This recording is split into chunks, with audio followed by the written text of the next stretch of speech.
इस बार सरकार भी कोई कसर नहीं छोड़ना चाहती, इसलिए कोरोना के जितने भी नए मामले आ रहे हैं उनके वेरिएंट का पता लगाया जा रहा है। जो लैब कोरोना के वेरिएंट का पता लगाने के लिए जीनोम सीक्वेंसिंग करते हैं, वहां गुड न्यूज टुडे की टीम भी पहुंची। उस लैब में कैसे जांच की जाती है, अब तक की जांच में उन्हें क्या क्या पता चला है, इसके बारे में पूरी जानकारी ली। देखिए जीनोम सीक्वेंसिंग लैब से हमारी एक्सक्लूसिव रिपोर्ट। अब हम आपको बताते हैं कि किस तरह से यहाँ पर लैब में जीनोम सीक्वेंसिंग की प्रक्रिया जो है वो हो रही है। सबसे पहले जगन्नाथ आप वहां बताइए, यहाँ पर यह है अल्ट्रा लो टेम्परेचर फ्रीजर, जहां पर माइनस लगभग 80 डिग्री के टेम्परेचर पर यहाँ पर जो सैंपल्स आते हैं, पॉजिटिव सैंपल्स, उन्हें इसी रेफ्रिजरेटर में रखा जाता है।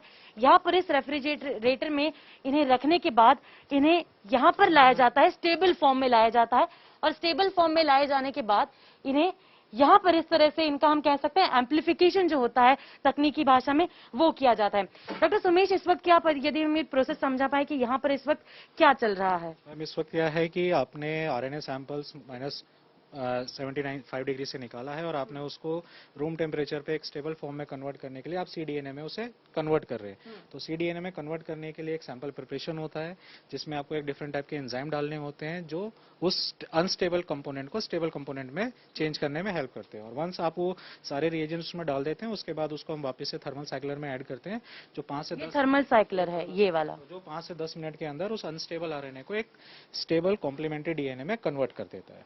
जब एक बार वो कन्वर्ट हो जाता है तो उसके बाद फिर हम उसमें SARS-CoV-2 वायरस की जो पूरा जीनोम है उसको हम एम्पलीफाई करते हैं।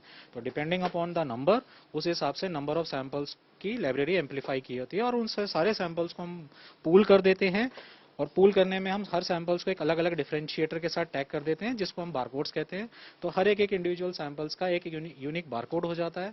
उसके बाद उन सारे पूल सैंपल्स को हम प्यूरिफाई करते हैं और प्यूरिफाई करने के बाद हम मशीन पे जो उसकी एक डिजायर्ड स्ट्रेंथ है, क्योंकि आप किसी भी मशीन पे कोई भी सैंपल लोड करने से पहले एक डिजायर्ड स्ट्रेंथ पे आपको मीट करना होता है। वो मशीन की लिमिटेशन है कि उससे नीचे स्ट्रेंथ का सैंपल वो एक्सेप्ट नहीं करेगी। इस वक्त ये क्या कर रहे हैं, आप हमें बता पाएंगे? अभी ये सीडीएनए में इसको कन्वर्ट कर रहे हैं। जैसे ही ये सीडीएनए में कन्वर्ट होगा, उसके कम से कम 10 मिनट लगेंगे और सीडीएनए में कन्वर्ट होने के बाद फिर ये सैंपल रेडी होगा, जिसमें आप SARS-CoV-2 वायरस के पूरे जीनोम को एम्पलीफाई कर सकते हैं।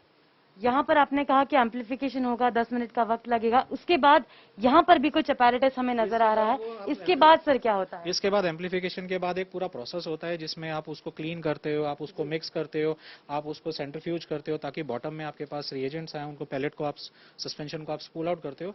तो इन सारी चीज की प्रोसीजर के लिए आपके पास इंस्ट्रूमेंट और पूरा वर्क बेंच होता है।